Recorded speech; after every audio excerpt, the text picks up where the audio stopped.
Gunung Kerinci sekitaran tahun 2010. Siang itu Erwin sedang duduk santai di bawah pohon yang rindang, di samping gubuk kayunya. Ya, gubuk tersebut adalah milik Erwin sendiri yang ia bangun untuk menyimpan beberapa kebutuhan di ladang. Lokasi ladang milik Erwin sendiri berada di kaki Gunung Kerinci, mungkin lebih tepatnya berada di punggung gunung itu sendiri. Karena memanglah ladang miliknya tidak terlalu jauh dari puncak gunung, mungkin hanya membutuhkan waktu sekitaran 4 atau 3 jam saja untuk menuju puncak. Erwin adalah seorang petani biasa, tanpa kelebihan apapun. Hanya sedikit keberanian yang ia miliki. Erwin sudah memiliki 1 orang anak yang kala itu masih sangat lucu, dan juga istrinya yang masih terlihat cantik walaupun sudah berumur 35 tahun. Begitu pula dengan Erwin yang pada saat itu berumur 38 tahun.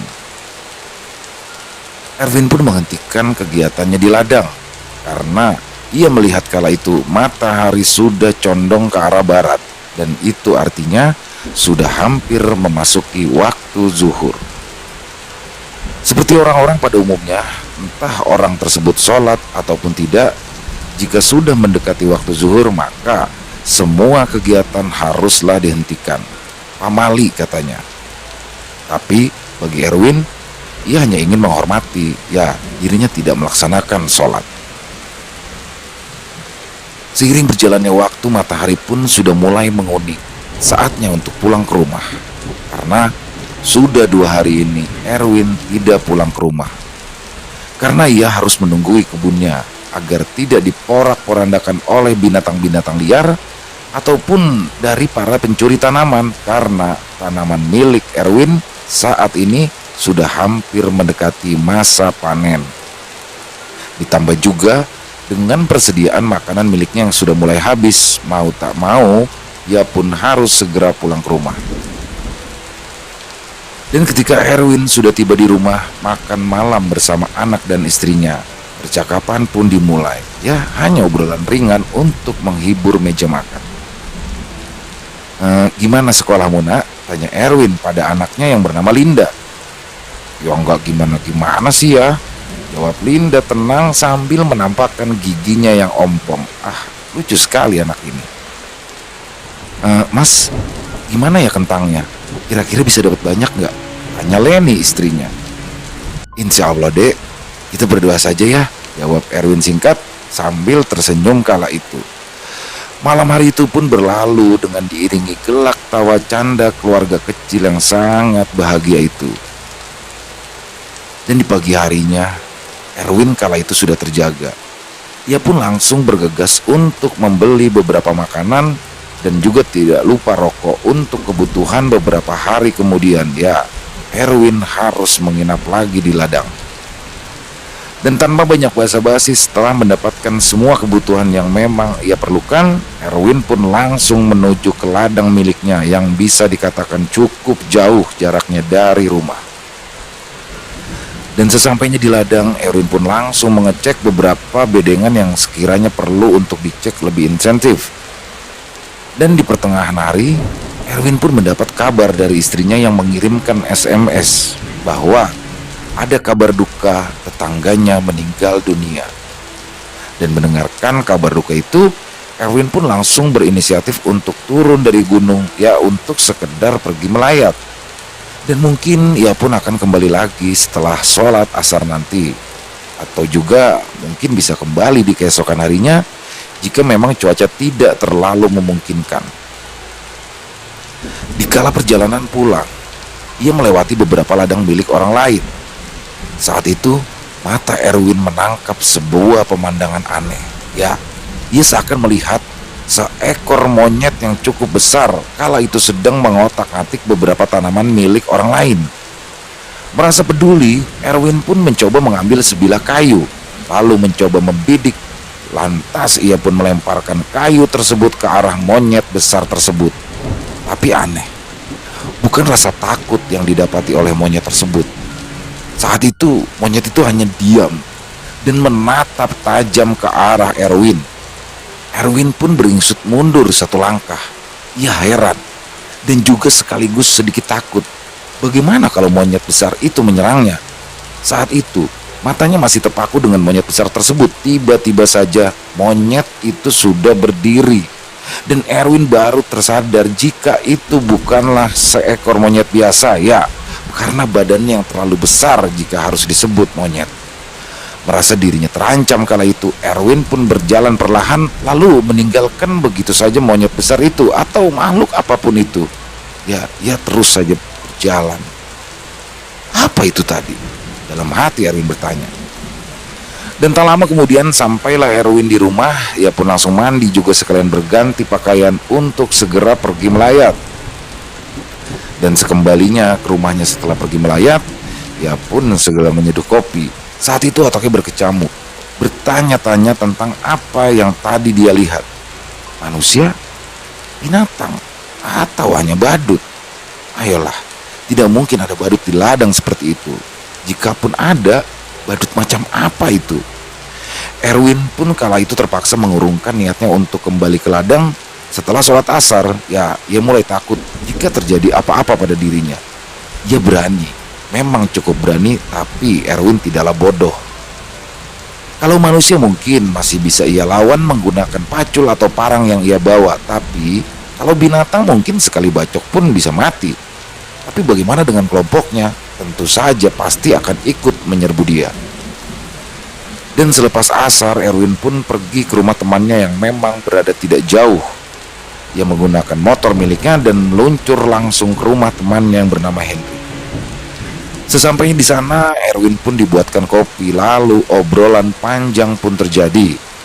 Macam-macam obrolannya, mulai dari harga kentang yang saat ini sedang naik, dan yang membuat wajah Erwin terlihat girang adalah berhubungan pula sebentar lagi akan datang bulan puasa. Setidaknya, ia memiliki simpanan uang untuk persiapan lebaran nanti. Hen, kamu tahu nggak? Kata Erwin. Enggak.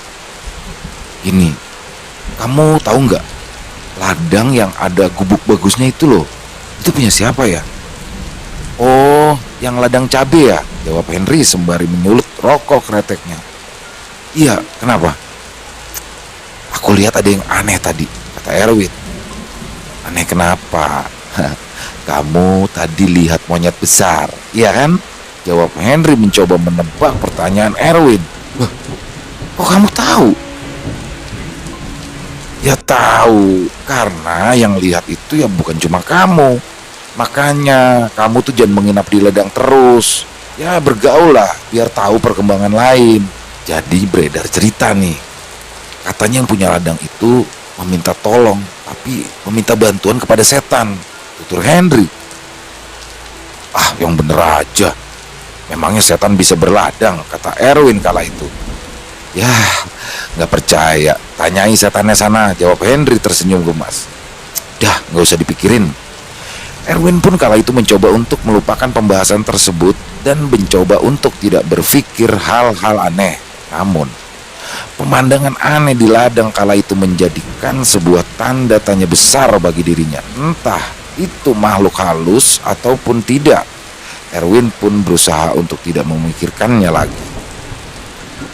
Dan keesokan harinya Erwin pun kembali menuju ladangnya. Di perjalanan menuju ladang, kala itu semua terasa aman dan damai. Terlebih dengan embun yang masih menggantung di atas pohon menambah suasana semakin asri saja. Namun, semua itu berubah ketika ia mendapati ladang dan tanamannya. Kala itu ia sangat terkejut. Mendadak semua pertanyaan menyerbu ke dalam otaknya. Ada apa? Ya, terlihat di pandangannya kala itu ladang dan seluruh tanamannya porak-poranda. Meskipun tidak semua, namun sudah terbayang kala itu di otak Erwin berapa kerugian yang harus ia tanggung. Celeng kimak, maki Erwin dalam hati, yang memang belum sempat menurunkan peralatan yang ia bawa di tas ranselnya. Erwin benar-benar merasa marah, bahkan semua sumpah serapah keluar dari mulutnya. Dan tidak sampai di situ saja, ketika kakinya mencoba melangkah ke dalam gubuknya untuk berniat meredam emosi, tapi ia pun mendadak lebih panas. Matanya kembali mendapati beberapa stok kebutuhannya untuk beberapa hari ke depan sudah raib atau hilang, sudah menjadi sampah lebih tepatnya. Mulai dari gula, kopi, rokok, dan roti, ya, yang tersisa hanyalah sampah yang sudah berserakan di lantai gubuknya. Ya Allah ya Gusti, salah apa aku ini? Aduh, ratap Erwin kala itu sembari memunguti sampah yang bertebaran di lantai. Ya, itulah musibah kedua yang harus ia hadapi hari ini. Setelah hancur sebagian tanaman miliknya, dan tentu saja untuk hari ini Erwin pun akan memiliki banyak sekali pekerjaan. Erwin pun mencoba untuk tetap tenang dan sabar. Beruntungnya, kala itu Erwin ada membawa beberapa kopi gula dan 1 gantang beras. Dan beberapa buah telur, juga tak lupa mie instan. Erwin pun juga sudah menyelipkan 3 bungkus rokok yang memang sengaja ia selipkan di atas gubuk. Jadi di antara seng dan kayu penyanggah. Cukup bagi Erwin untuk bertahan di atas dengan bekal seadanya. Dan tanpa banyak berbasa-basi, Erwin pun langsung mengerjakan beberapa bedengan yang kala itu sudah hancur. Hingga malam hari pun datang. Kala itu Erwin masih terjebak dengan api unggun, beserta ditemani dengan MP3 playernya. Suasana di luar sana tidaklah terlalu bagus untuk dinikmati. Terlebih Erwin kala itu sendirian. Ia pun memilih untuk tetap berada di dalam gubuk. Api yang hanya berukuran kecil cukup untuk membantu menghangatkan tubuhnya. Malam pun semakin larut. Erwin mencoba untuk tertidur, namun ia tidak bisa. Entah apakah karena efek dari kopi yang ia teguk beberapa menit yang lalu, entah karena memang ia belum terasa mengantuk. MP3 player miliknya pun sudah ia matikan agar esok tidak kehabisan baterai. Suasana pun menjadi semakin gelap. Angin yang berhembus di tengah pepohonan mendukung kengerian malam itu. Suara jangkrik yang berbunyi menambah kesunyian yang terjadi, dan Erwin aneh. Ia merasa takut malam ini, tidak seperti biasanya. Tiba-tiba terdengar suara langkah kaki. Ya, suara langkah kaki yang berjalan mengitari gubuk miliknya. Keringat dingin mulai keluar. Ia ingin keluar dari dalam gubuk untuk memastikan siapa itu. Ternyata Erwin seperti tidak memiliki cukup nyali. Alih-alih ia hanya bisa berdiam diri dan mencoba untuk menekan rasa takutnya. Tapi suara langkah tersebut seperti semakin cepat, dan kini seakan berupa orang yang berlari, hingga secara tiba-tiba langkah tersebut terhenti tepat di depan pintu gubuk milik Erwin. "Siapa di sana? Jangan bercanda malam-malam," kata Erwin kepada hal yang berada di depan pintu tersebut. Tapi tidak ada jawaban. Yang terdengar tetap hanya suara jangkrik, nafas Erwin, dan percikan api, serta suara nafas sesosok makhluk yang mengarah ke pintu gubuk. Kala itu Erwin merasa bingung harus berbuat apa. Ingin minta tolong dan berteriak, tapi siapa yang mendengarkan? Tak ada satu orang pun yang berada di ladang selain dia. Dan merasa dirinya terancam, bercampur dengan rasa takut yang luar biasa yang belum pernah ia rasakan, Erwin pun segera mengambil sebilah parang, ya, yang baru saja tadi sore ia bersihkan. Dengan perlahan, ia pun turun dari tempat duduk sekaligus berfungsi sebagai ranjang, lalu berjalan perlahan mendekat ke arah pintu. "Siapa?" kata Erwin masih dalam keadaan takut. "Kalau begini ceritanya, bisa mati ketakutan aku. Kalau memang ini maling, aku bacok saja kepalanya. Lihat saja," lanjut Erwin. Perlahan-lahan ia pun mulai membuka pintu, dan dengan tangan yang gemetar, perlahan Erwin meraih gagang pintu gubuknya dan membukanya dengan sangat perlahan. Dan tiba-tiba, sesosok makhluk tiba-tiba menendang pintunya hingga Erwin pun berangsur mundur. Ya, ia berangkak mundur seolah ingin menghindari sosok tersebut. Namun sosok itu hanya memandang Erwin dengan nanar. Sosok itu semakin mendekat. Ya, secara kasat mata sosok tersebut adalah nyata, bukan makhluk halus, tapi entahlah secara batin. Wujudnya kala itu berupa manusia, namun memiliki bulu yang tidak terlalu lebat, dengan badannya yang sedikit membungkuk seperti orang yang sudah tua. Dan maaf, bentuk tubuhnya kecil atau pendek.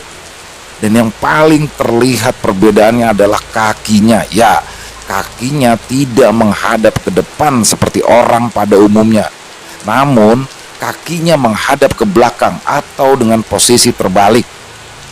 Sosok itu pun berjalan membungkuk dan mendekati kerak yang berisikan gula dan beberapa makanan lainnya. "Oh, ternyata kamu yang maling ya," kata Erwin yang kini sedikit sadar bahwa apa yang ia hadapi kala ini bukanlah hantu atau dedemit lainnya. Lebih tepatnya saat ini ia berhadapan dengan seorang makhluk primitif. Ya, Erwin pun mencoba untuk berdiri dan mulai mendekati sosok tersebut.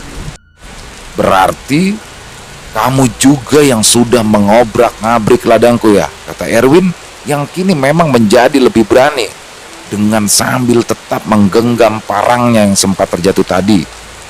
Sosok yang tak tahu apa namanya itu hanya memandangi Erwin. Terlihat dari raut wajahnya, sosok tersebut merasakan sebuah penyesalan. Terlihat bahwa sosok itu hanyalah butuh makan. "Ya sudah, ambillah," kata Erwin lagi. "Besok aku akan pulang. Aku akan tinggalkan makananku di sini. Tapi aku minta tolong jaga ladangku. Jangan kau rusak lagi ya. Kalau sempat kau rusak, gak akan aku berikan makanan lagi," kata Erwin kala itu yang entah ia mendapatkan ide dari mana. Tapi aneh, seakan ucapan Erwin tadi seperti meyakinkan dan penuh kesungguhan. Kini Erwin pun tidak lagi takut dengan sosok tersebut. Malah Erwin pun mencoba memberikan rokok yang ia bawa. Dan singkat cerita, di pagi harinya Erwin pun pulang dari ladang dan meninggalkan beberapa bedengan yang masih terlihat rusak. Sosok aneh semalam pun kini sudah pergi sejak Erwin menyuruhnya untuk keluar dari gubuk, karena kala itu memang Erwin ingin segera tidur. Dan dalam perjalanan, Erwin pun berinisiatif untuk memberitahu temannya Henry tentang apa yang baru ia lihat semalam. Dan sesampainya di rumah, Erwin pun langsung menceritakan kejadian semalam kepada istrinya. Namun saat itu istrinya membantah. "Alah, itu paling cuma bocah pendaki gunung yang kehabisan rokok," kata istri Erwin. "Masa sih bentuknya seperti itu?" Erwin pun menyanggah. Namun kala itu istrinya hanya meringis mendengarkan ucapan Erwin. Dan Erwin pun tidak mengambil pusing tentang jawaban istrinya. Lalu ia pun pergi mandi dan keluar menuju ke rumah Henry kawannya. Kebetulan hari itu Henry tidak pergi ke ladang. Erwin pun kala itu datang dengan membawa beberapa bungkus kopi saset. Tentu saja disambut dengan ramah oleh Henry. Obrolan pun dimulai dari hal kecil hingga berat, dan sampailah kepada tujuan Erwin yang sebenarnya. Ya, ia menceritakan semuanya dengan detail kejadian semalam. "Kamu yakin itu Uhang Pandak?" tanya Henry menyelidik. "Ya, masyarakat sekitar sering menyebutnya Uhang Pandak." "Iya Henry, beneran aku," jawab Erwin mencoba meyakinkan Henry. "Lah, terus gimana?" tanya Henry lagi. Kini wajahnya terlihat mulai penasaran. Ya nggak gimana-gimana, cuma aku tinggal dan aku cuma bilang, jangan obrak-abrik ladangku lagi. Nah, kalau kau obrak-abrik ladangku lagi, maka aku nggak kasih makanan," ujar Erwin dengan santai sambil menyeruput kopinya. Lalu ia pun menyulut sebatang rokok kretek yang baru saja ia beli di warung. "Ah, gila kamu. Apa ya udah tahu banget itu asli manusia? Maksudku itu makhluk hidup gitu. Kakinya napak nggak? Apa mungkin itu makhluk halus?" sanggah Henry, dan kini wajahnya terlihat khawatir. Seketika itu pula Erwin pun merasa ada yang sebenarnya Henry tahu. Kamu tuh sebenarnya tahu ya Henry?" tanya Erwin. "Ya tahu nggak tahu ya Win ya," jawab Henry. Jadi begini, kita ini nggak tahu Uhang Pandak itu hantu atau manusia ataukah hewan. Kata orang tua dulu itu adalah jelmaan jenglot, ada yang bilang begitu. suku asli. Ada yang juga bilang seperti itu, cuma banyak lah. Jadi aku tidak bisa memastikan, tapi yang aku tahu dulu ada yang pernah berurusan dengan Uhang Pandak itu, ujar Henry. Gini aja, Hendri. Gimana kalau nanti malam kamu ikut aku ke atas ke ladangku? Nah, kalau ladangku nggak apa-apa, ya kita biarin aja dulu.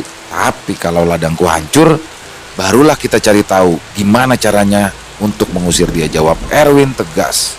Hah? Apa nggak capek kamu? Baru juga tadi pagi sampai, mau ke atas lagi, kata Henry. Lagian ya, kalau Uhang Pandak itu masih kamu kasih makanan ya, dia tetap akan ada di sana menjaga ladangmu, nungguin ladangmu. Ya juga ya. Ya sudahlah, besok nggak usah aku kasih makanan lagi. Kita lihat nanti reaksinya gimana, jawab Erwin santai. Ya sudahlah, jangan cari perkara. Sebentar lagi puasa, lebaran. Gak punya panenan aja, syukurin kamu. Sekali kamu kasih dia makan, sama aja kamu sudah bersedia untuk memberikan makan dia. Nah, kalau kamu gak kasih dia makan lagi, ya reaksinya sama seperti istrimu, gak kamu kasih uang bulanan. Kalau nggak marah-marah ya gitulah, lebih parah. Udah, sementara biarin aja dulu sampai waktunya aja. Intinya jangan sembarangan. Kita tunggu sampai kamu selesai panen, ujar Henry, meyakinkan Erwin untuk tidak berbuat sembarangan lagi. Dan akhirnya obrolan pun selesai. Erwin pun akhirnya kembali ke rumahnya. Selepas pembicaraan dengan Henry beberapa hari setelahnya, Erwin pun mengajak Henry untuk melihat aktivitas Uhang Pandak tersebut. Namun, setiap kali ingin melihat, selalu saja Uhang Pandak tersebut tidak pernah berada di ladang. Dan bahkan saat ketika ditunggui dan mereka menginap di gubuk, Uhang Pandak tersebut tidak juga datang.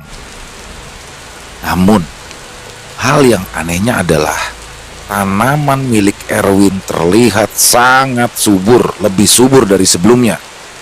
Tapi kala itu Erwin tidak berpikir bahwa itu adalah ulah tangan si Uhang Pandak, melainkan ya hanya obat-obatan yang ia siram setiap 3 hari ataupun seminggu sekali.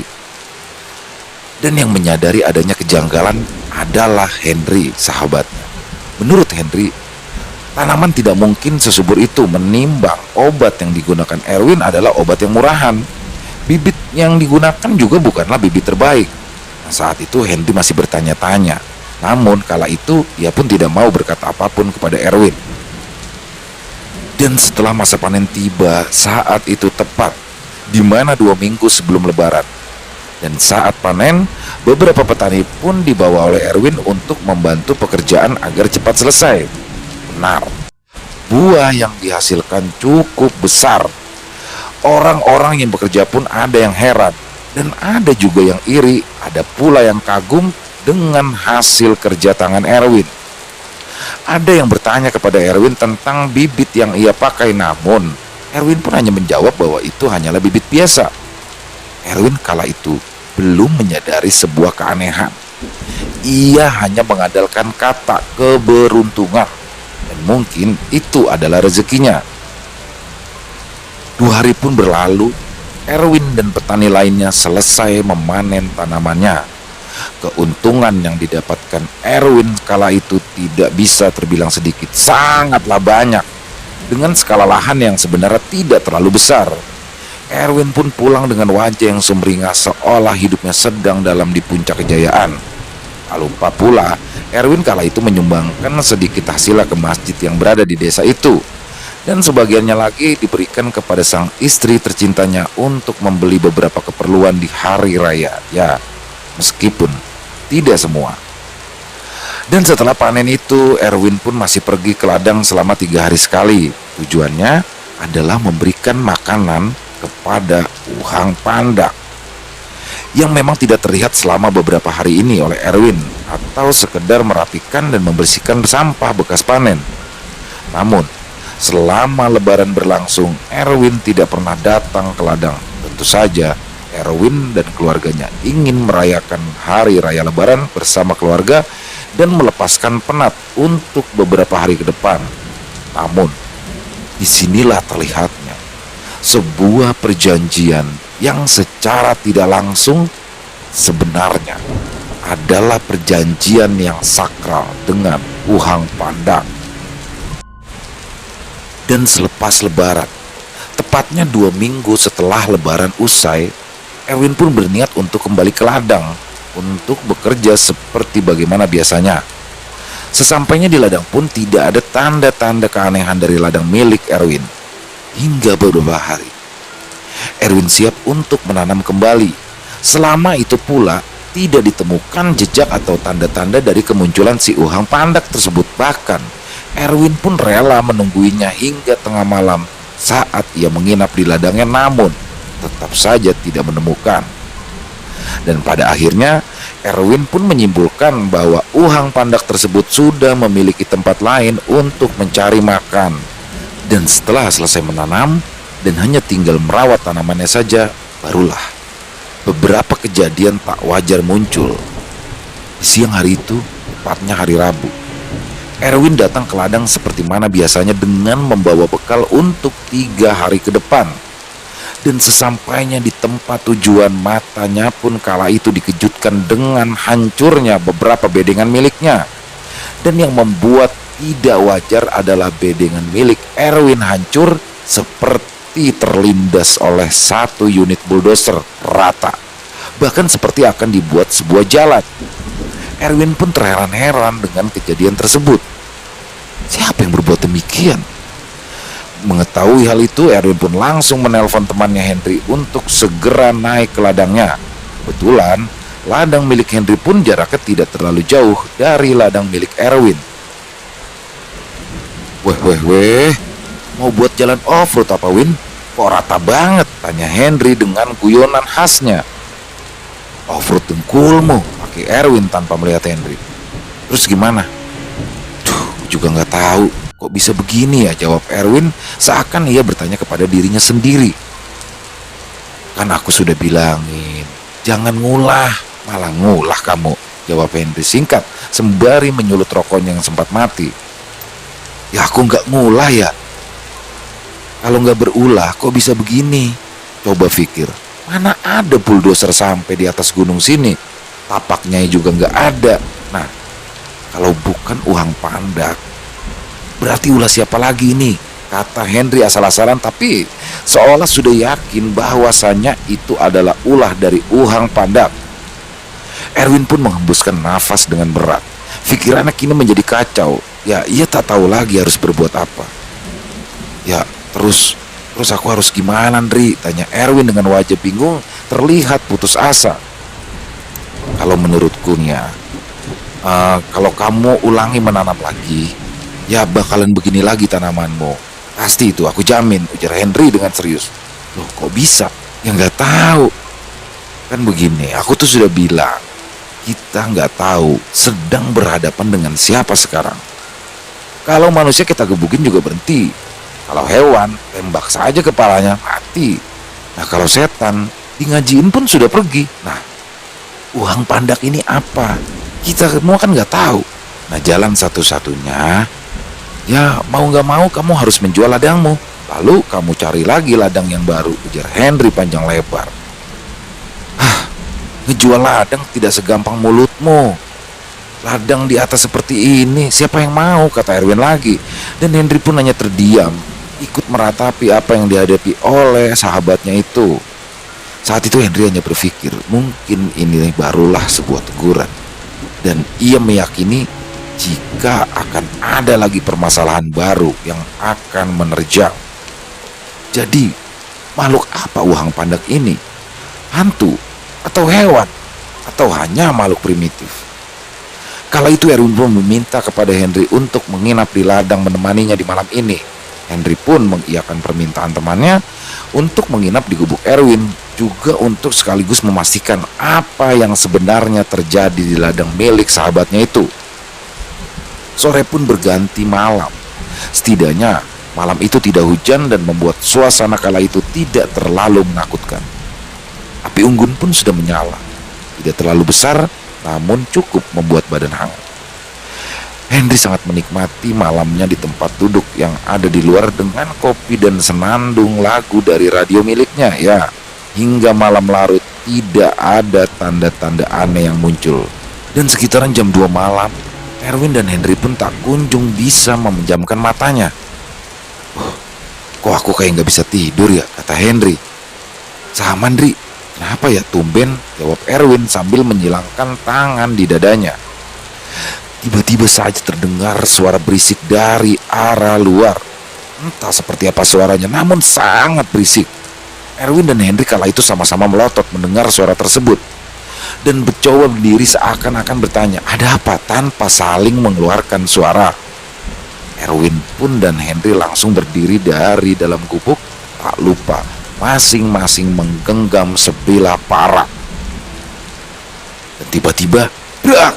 Pintu terbuka, tapi tidak ada apa-apa. Hanya suara angin kencang yang menghembuskan beberapa pohon. Itu tadi bukan suara angin kan? Aku yakin sumpah, kata Henry. Apa kira-kira? Tanya Erwin penasaran sambil mencari-cari dari arah mana suara berisik tadi. Henry dan Erwin pun kala itu menjadi sedikit ketakutan dengan kejadian dan suara aneh tersebut.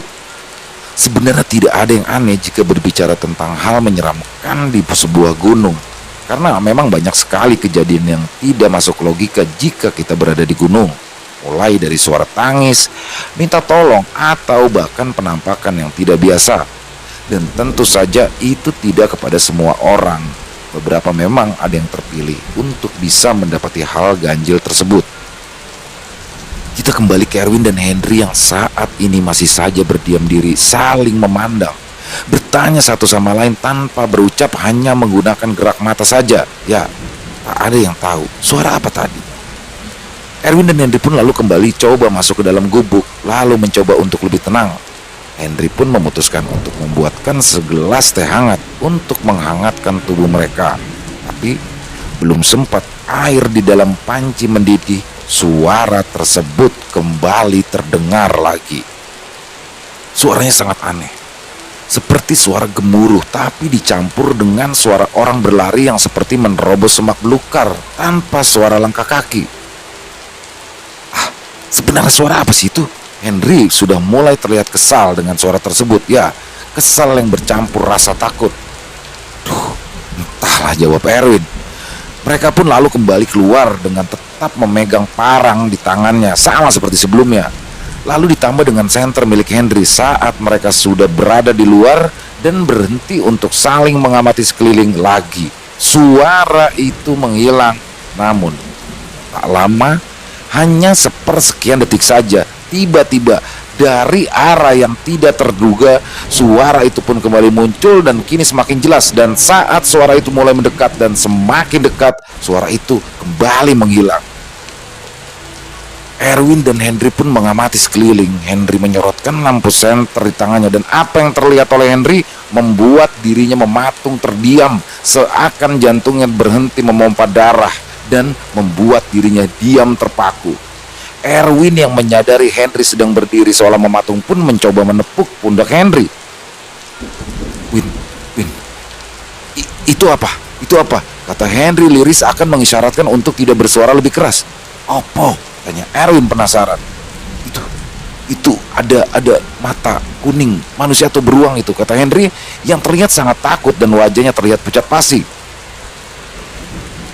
Mereka pun tidak berani untuk mengambil resiko untuk mendekat dan memastikan apa sebenarnya sesuatu yang menyala berupa mata kucing kala disorot dengan lampu yang terang namun berwarna sedikit kekuningan. Dan hal yang tidak terduga oleh Erwin dan Henry adalah ternyata itu bukanlah hanya sepasang mata saja, terlihat ada struktur tubuh yang melengkapinya. Dan kini menjadi banyak yang bersinar tanpa disorot senter. Sepasang mata itu mengelilingi ladang milik Erwin. Dan melihat kondisi semakin tidak memungkinkan, perlahan namun pasti Erwin dan Henry pun mundur mendekati gubuk, mengunci pintu gubuk dan meringkuk seperti orang yang sangat ketakutan. Apa itu, Henry?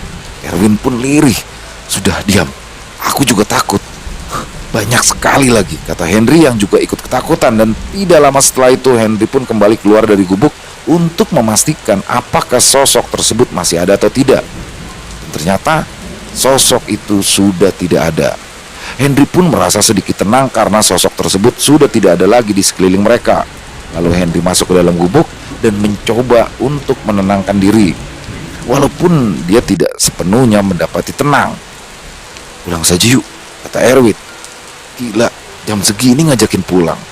Nanti bagaimana? Apa yang terjadi di jalan pulang nanti?" "Daripada nggak bisa tidur kayak gini," kata Erwin sambil menyeruput kopi yang memang masih terasa panas. "Aku tahu siapa orang yang pernah berurusan dengan hal seperti ini. Namanya Pak Samto. Kalau nggak salah orang desa sebelah. Dia ini pernah mengalami hal seperti ini. Nanti kalau sudah agak terang, baru kita pulang. Nah, setelahnya kita akan ke rumahnya. Ladangmu dibiarkan saja dulu. Kan belum tumbuh juga ya," ujar Henry mencoba menjelaskan apa yang pernah ia dengar. Dan di pagi harinya, tepatnya sesudah subuh, matahari pun sudah sedikit malu-malu menampakkan dirinya. Henry dan Erwin pun mulai berjalan turun untuk kembali ke rumah. Berharap sesampainya di rumah mereka bisa tertidur, karena memang semalaman di gubuk mereka tidak bisa tidur. Dan dengan perasaan yang tidak menentu, Erwin dan Henry pun berjalan cepat. Tak lupa mereka mengamati sekeliling. Ya, sesampainya di rumah, wajah bingung menyambut Erwin di depan pintu. "Loh, Mas dari mana?" tanya Leni, istrinya terheran-heran melihat Erwin yang saat ini berada di depan pintu rumah. "Ya dari ladang." "Memang dari mana lagi? Gak lihat nih bawa peralatan." "Loh, kenapa wajahmu seperti ngelihat hantu, Dek?" lanjut Erwin bertanya dengan wajah penasaran yang tergambar jelas pada lekukan dahi istrinya. "Dari ladang. Berangkat jam berapa?" tanya Leni dengan wajah memerah. "Berangkat gimana? Baru juga pulang. Kenapa kamu?" kata Erwin penasaran.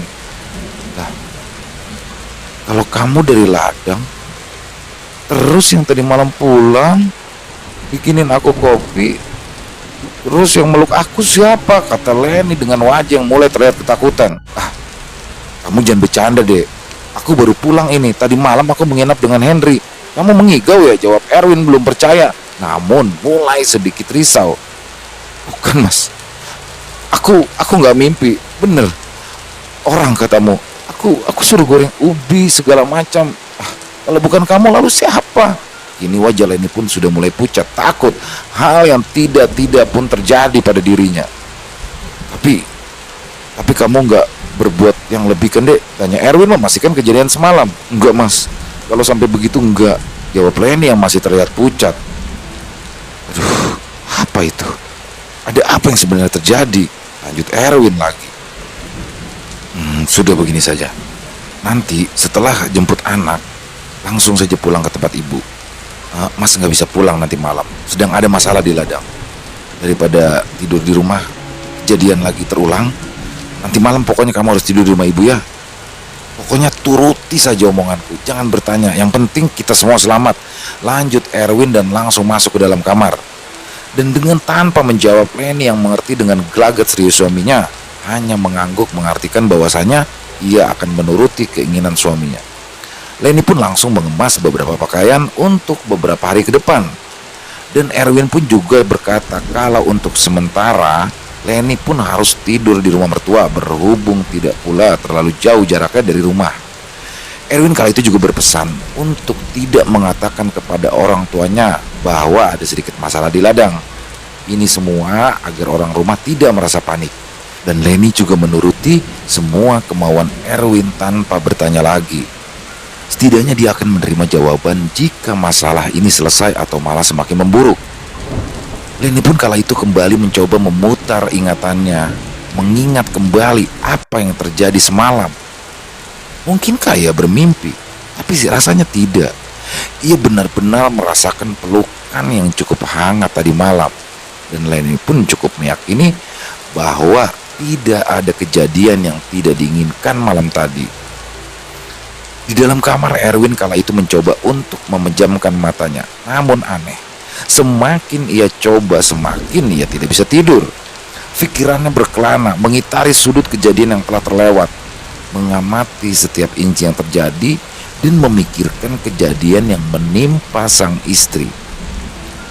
"Aku ketiban sial ya?" tanya Erwin kepada dirinya sendiri. Dan karena badannya terasa lelah dan tidak tidur semalam suntuk, tanpa sadar pun Erwin akhirnya tertidur dengan sendirinya. Belum ada yang tahu apa yang terjadi sebenarnya. Mungkinkah ini sebuah efek dari perjanjian yang terjadi secara tidak sengaja oleh Uhang Pandak yang belum tahu pasti apakah makhluk itu? Dan selepas azan asar berkumandang, Erwin pun sudah mulai terjaga dari tempat tidurnya. Kala itu ia tidak mendapati istrinya Leni berada di rumah. Mungkin sudah pergi ke rumah ibu, begitu batinnya. Erwin pun lalu pergi menuju kamar mandi sekedar untuk menyegarkan kembali tubuhnya. Saat itu Leni pun sudah pergi ke rumah ibunya sejak siang tadi. Tertutur dari SMS yang ia kirim, ia pun tidak lupa dengan kewajibannya sebagai istri. Sebelum pergi, Leni sudah menyiapkan beberapa makanan untuk Erwin. Dan setelah mandi dan makan, Erwin pun akhirnya pergi ke rumah Henry untuk menepati perkataan Henry yang akan mengajaknya untuk rumah seseorang yang pernah berurusan dengan Uhang Pandak, ya Pak Samto. Sesampainya di rumah Henry, ternyata Erwin pun sudah ditunggu oleh Henry di depan rumahnya. "Ri, istriku semalam katanya dipeluk sama aku. Jadi sekarang dia aku suruh pulang ke rumah ibunya," kata Erwin yang kini wajahnya berubah menjadi sangat khawatir. "Wah, itu genderuwo pasti," kata Henry menebak. "Mungkin, tapi kata Leni dia tidak berbuat macam-macam, hanya ditemani tidur saja. Aku khawatir ini semua adalah ulah Uhang Pandak itu. Kenapa sampai menjalar sampai ke keluargaku ya?" Lanjut Erwin yang mulai ketakutan. Kini wajahnya terlihat sangat ketakutan, sedangkan Henry hanya husuk mendengarkan semua cerita Erwin sambil menyeruput kopinya yang sudah mulai dingin. Dan mereka berdua pun akhirnya pergi ke rumah Pak Samto menggunakan motor milik Erwin. Dan ternyata cukup jauh rumah dari Pak Samto tersebut. Mereka berdua bertanya-tanya kepada orang di sekitar desa sebelah di mana keberadaan rumah Pak Samto, namun hanya yang sedikit yang tahu siapakah Pak Samto ini hingga Erwin dan Henry tiba di sebuah persimpangan. Terlihatlah di sana ada sebuah warung. Henry pun beranjak dari motor dan berjalan ke warung tersebut untuk membeli sebungkus rokok dan sekalian bertanya di mana tepatnya rumah Pak Samto itu. Siapa tahu pemilik warung ini dapat memberikan petunjuk yang lebih jelas. "Permisi Bu, tahu rumahnya Pak Samto?" tanya Henry dengan khas. "Oh Pak Sam, ya lurus saja ke arah timur. Nanti kalau ada rumah warna merah, nah itu rumahnya. Tidak jauh dari sini," kata pemilik warung menunjukkan jalannya dengan cukup detail. Dan akhirnya Henry dan Erwin pun bergegas menuju rumah Pak Sam tersebut dan benar, mereka menemukan rumah berwarna merah. Rumahnya sangat bagus untuk kelas petani biasa, bahkan rumahnya paling berwarna dan bagus di antara rumah-rumah lainnya. Erwin dan Henry pun akhirnya memberanikan diri untuk mengetuk pintu rumah itu, ya yang katanya adalah milik Pak Samto. Dan saat pintu rumah diketuk, ada jawaban dari dalam rumah. Tidak ada yang aneh. Seseorang dari dalam menjawab seperti mana biasanya orang kedatangan tamu. "Siapa?" kata seorang bapak-bapak yang terlihat sudah cukup berumur, tampak dari rambutnya yang terlihat sedikit beruban. "Maaf Pak, benar ini rumah Pak Samto?" tanya Henry dengan nada yang sangat sopan. "Oh iya benar, dengan saya sendiri. Ada apa ya?" kata orang tersebut yang ternyata itu adalah Pak Samto sendiri. Lantas bertanya menyelidik kepada Erwin dan Henry yang memang belum ia kenal. "Perkenalkan Pak, saya Henry dan ini teman saya Erwin. Kami ada keperluan sedikit Pak dengan Bapak," kata Henry dengan sopan. "Maaf Pak, tapi bisa nggak kita berbicara sedikit privasi Pak? Soalnya ini juga menyangkut tentang apa yang Bapak pernah alami," lanjut Henry lagi, langsung to the point. Baik. Ya sudah, ayo silakan masuk," kata Pak Sam yang kala itu tampak bingung, lalu mempersilakan Erwin dan Henry masuk ke dalam rumahnya. "Ada apa?" tanya Pak Sam yang begitu sangat menyelidik. Jadi begini Pak, beberapa bulan yang lalu tanpa disengaja saya ini bertemu dengan sosok yang bisa dikatakan adalah Uhang Pandak Pak. Nah, saya ini tidak sadar kalau ternyata saya sudah memberinya makanan. Jadi sudah beberapa minggu Ya, akhirnya tidak saya beri makanan lagi. Hingga semua itu mengakibatkan ladang saya yang rusak dengan parah. Dan saya pun merasa seperti ketiban sial gitu, Pak. Istri saya pun didatangi makhluk halus yang menyerupai saya. Nah, tujuan kami datang ke sini adalah untuk meminta bantuan kepada Bapak bagaimana caranya terlepas dari perjanjian yang memang tidak disengaja itu. Oh, itu ya ya. Tunggu sebentar ya. Saya buatkan minum dulu biar lebih santai. Tunggu saja dulu sebentar. Erwin dan Henry pun menyetujui dengan isyarat mengangguk dan tersenyum kepada Pak Sam. Kini Pak Sam pun sudah paham dengan tujuan mereka yang baru dikenal itu. Dan tidak lama minuman hangat pun sudah mulai disuguhkan oleh Pak Sam dan beberapa makanan ringan yang masih tersusun di dalam toples kaca. Ayo, ayo silakan dinikmati, kata Pak Sam. Jadi begini adek, bukannya Bapak tidak mau membantu, tapi jujur ya, Bapak pun tidak tahu bagaimana Bapak bisa keluar dari perjanjian itu. Lanjut Pak Sam bercerita. Loh, maksudnya gimana ya Pak? Tanya Henry. Ya Bapak tidak pernah tahu bagaimana caranya. Mau tanya ke siapa? Dukun, percuma, tidak ada gunanya. Jadi memang waktu itu, ya Bapak biarkan saja ladang itu hingga mereka pun tidak pernah datang lagi. Jadi intinya begini, hasil panen yang sempat ia kerjakan itulah yang ia minta kembali. Jadi seperti seolah-olah mereka itu minta dibayar. Begitulah kira-kira jawab Pak Sam. Apa sesimpel itu ya Pak? Tapi kok kemarin sampai ramai sekali mereka datang berbondong-bondong waktu kami menginap di ladang Pak. Ya mereka beramai-ramai seperti seolah meneror kami malam itu. Dan setelah itu menghilang begitu saja. Lanjut Henry. Oh, kalau Bapak ya nggak sampai sebegitu menakutkannya dek. Bapak kala itu ya hanya dirusak saja ladangnya sampai hancur. Tapi tidak sampai menakut-nakuti seperti itu, kata Pak Sam lagi. Atau mungkin jangan-jangan yang sebenarnya kalian hadapi itu bukan uang pandak, tapi mungkin sosok jin yang menyerupai makhluk bunian itu.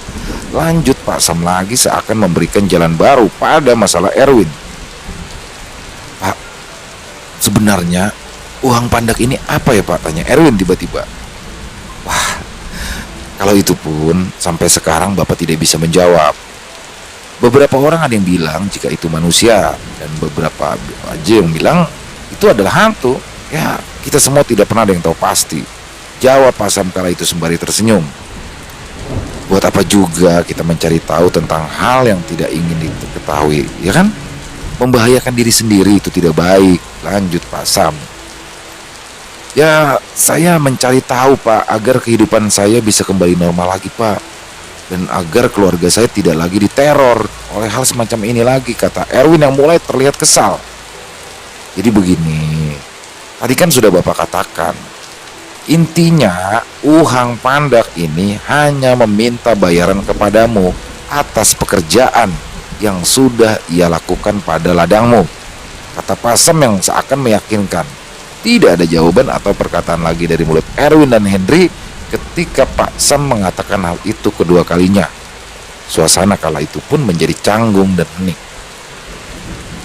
Maaf Pak, saya boleh merokok ya Pak? Tanya Henry kepada Pak Sam untuk mencairkan suasana. Oh, silakan, tidak masalah. Bapak pun merokok juga, kata Pak Sam yang masih tersenyum. Terlihat ada kecanggungan antara Pak Sam dan Erwin, mungkin karena nada bicara Erwin yang meninggi saat ia terakhir kali berbicara. Dan karena memang sepertinya sudah tidak ada lagi yang harus dibicarakan, dan situasi pun sudah tidak sehangat saat pertama kali menginjakan kaki di rumah Pak Samto itu, akhirnya Erwin dan Henry pun berpamitan untuk kembali pulang. Pak Samto pun juga mempersilahkan mereka berdua pulang dengan senyum yang ikhlas. Di perjalanan tidak ada satu kata pun keluar dari mulut Erwin. Ia tetap terdiam memikirkan bagaimana cara menghadapi Uhang Pandak ini. Walau akhirnya selalu menuju pada gang yang tak bersimpang, bahkan buntu. Win, menurutku sepertinya jalan satu-satunya kamu harus menjual ladang. Soalnya sepertinya sudah tidak ada jalan lain lagi. Kamu kan tadi dengar ucapan Pak Sam. Kalau dukun pun bingung harus bagaimana. Iya sih ya. Aduh, mana istriku sudah diteror. Ya sudah, kalau soal istrimu itu serahkan saja sama Gusti Allah. Itu menurutku. Karena kejadian yang menimpa istrimu itu ya tidak ada kaitannya lah dengan uang pandak itu. Apa ya mungkin uang pandak itu kerjanya sama dengan Gundurwo? Kan sepertinya tidak. Dan lebih baik lagi jika istrimu nanti dibersihkan. Ya paling tidak banyak-banyaklah beribadah. Percayalah, setan pun gak akan mendekat kalau kita rajin ibadah. Maaf, bukan aku menceramai ya, tapi hanya memberikan saran saja. Karena ya supaya kita tidak terlalu dalam memikirkan hal yang kita sendiri tidak pernah tahu ujungnya.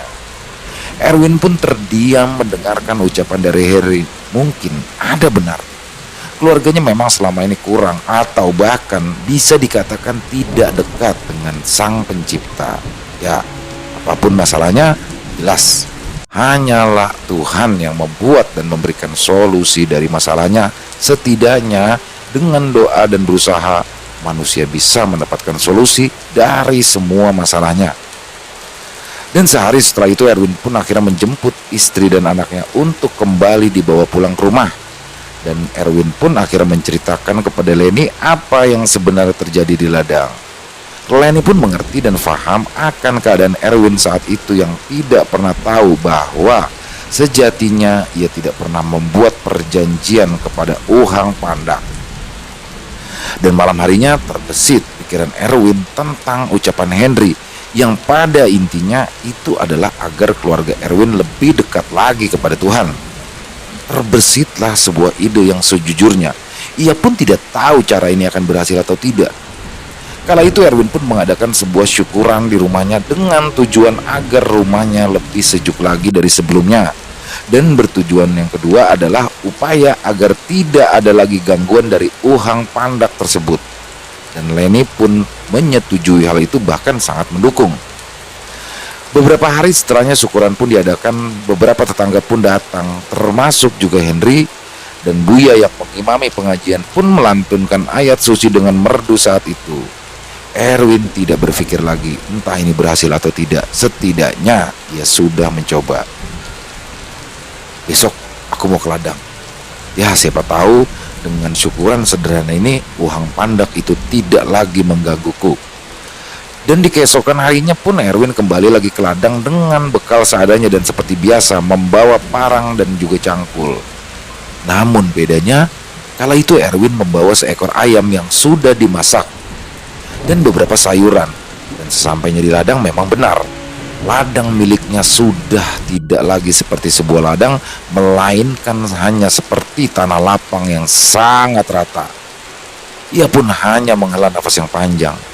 Tidak ada yang dilakukan Erwin selama seharian.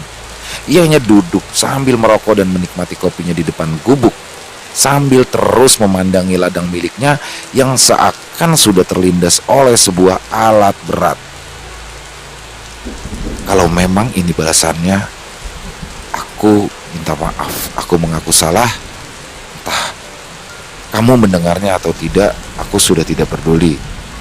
Aku minta maaf, kata Erwin saat itu, yang ditujukan kepada alam yang mendengar, dengan juga ditujukan niat kepada Uhang Pandak.